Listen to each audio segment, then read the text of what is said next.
নমস্কার বন্ধুরা, সবাই কেমন আছো? নিশ্চয়ই ভালো আছো। আমি আবার একটা ছোট্ট ব্লগ নিয়ে চলে এসেছি। তো কিসের ব্লগ সে তো দেখতেই পাচ্ছ, থাম্বনেল দেখে বুঝতে পেরে গেছো।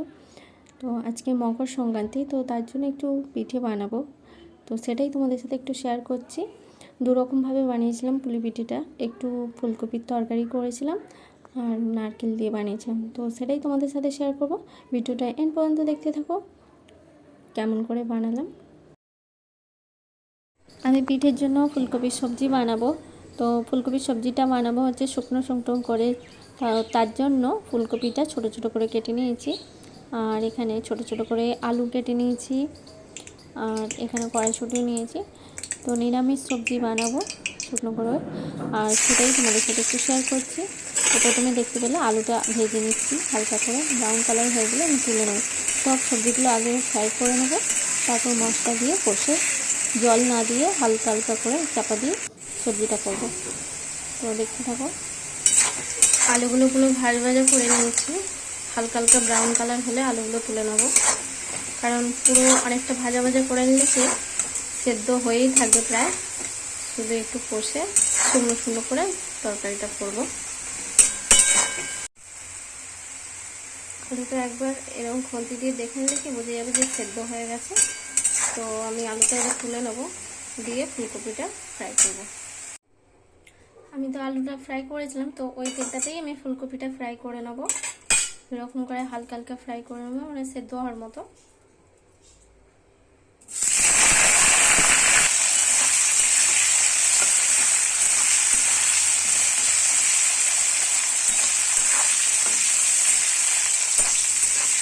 আমি ফুলকপিটা অল্প অল্প করে ভাজবো, কারণ হচ্ছে একসাথে দিয়ে দিলে ভালো করে ভাজা হবে না।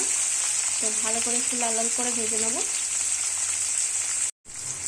ফুলকপিটা হালকা নুন দিয়ে দেবো, তাহলে একটু নুন হয়ে থাকবে। আমি তো এর আগের বছরও করেছিলাম সেমই তরকারি, তো কোনো রেসিপি তো আর না, তো নিরামিষ যা আদা বাটা দিয়ে একটু তৈরি করা শুকনো শুকনো করে করবো। তো সেটাই তোমাদের সাথে একটু শেয়ার করবো। ফুলকপির তরকারি আর নারকেল দিয়ে দুরকমভাবে করবো পুলি পিঠে। ফুলকপিটা আমি ভাজা করে নিয়েছি ভালো করে, একদম সেদ্ধ পুরো প্রায় হয়ে গেছে। তো এবার আমি ফোড়ন দিয়ে তরকারিটা তুলবো। প্রথমে তেলটা দিয়ে নিলাম, তাতে শুকনো লঙ্কা, জিরে আর একটু হিং দিয়ে নেব, দিয়ে আদা টমেটো সব দিয়ে মিক্স করে কিছুক্ষণ কষবো চাপা দিয়ে দিয়ে। তো দেখতে থাকো কেমন করে করি।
সব মশলাগুলো তো দিয়ে দিয়েছি, এবার আমি ফুলকপিটা দিয়ে দেবো, দিয়ে হালকা হালকা ভালো করে কষবো, কষে ভালো করে চাপা দিয়ে দিয়ে করবো।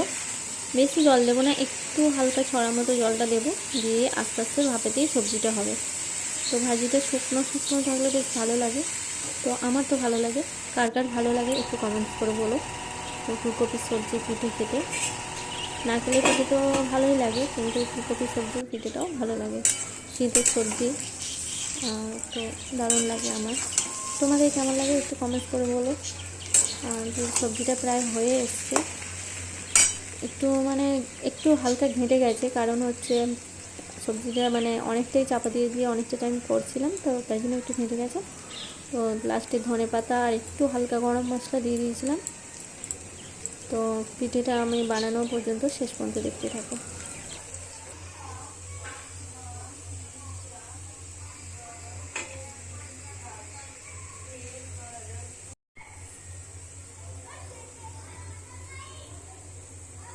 ফুলকপির সবজিটা তো হয়ে গেছে। আমি বলেছিলাম প্রথমে দু রকম পিঠে করব, তো নারকেলের পিঠেটাও করব। তো তার জন্য আমি নারকেল নিয়েছি আর গুড় ছিল, তো ওই গুড়টাও নিয়ে নিয়েছি। গুড়টাকে আমি গ্রেট করে নিয়েছি, তো তার জন্য ছোটো ছোটো লাগছে। তো প্যানেতে আমি নারকেলটা দিয়ে দিলাম, তার সাথে গুড়টা মিক্স করে আস্তে আস্তে গ্যাসটা লো ফ্লেমে দিয়ে আমি কন্টিনিউ করব।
নারকেলের পুরটা তো আমার হয়ে গেছে, এবার চাল গুঁড়িটা মাখা হবে।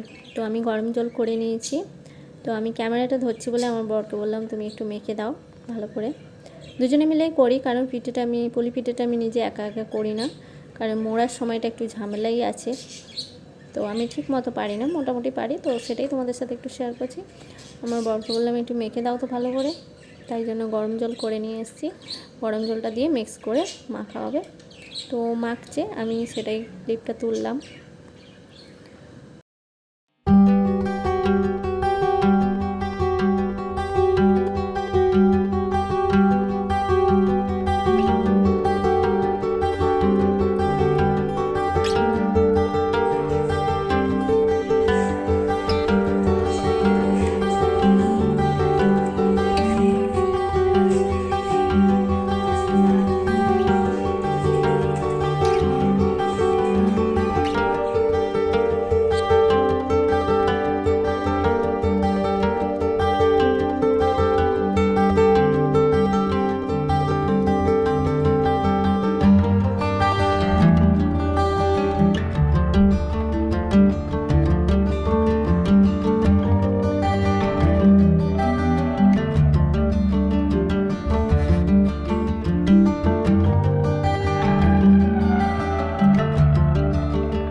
পার্বণে, মকর সংক্রান্তিতে দুরকমভাবে প্রসেসে আমি পিঠেটা বানালাম, তরকারি দিয়ে আর নারকেল দিয়ে। তো সেইটুকুনি তোমাদের সাথে একটু শেয়ার করলাম।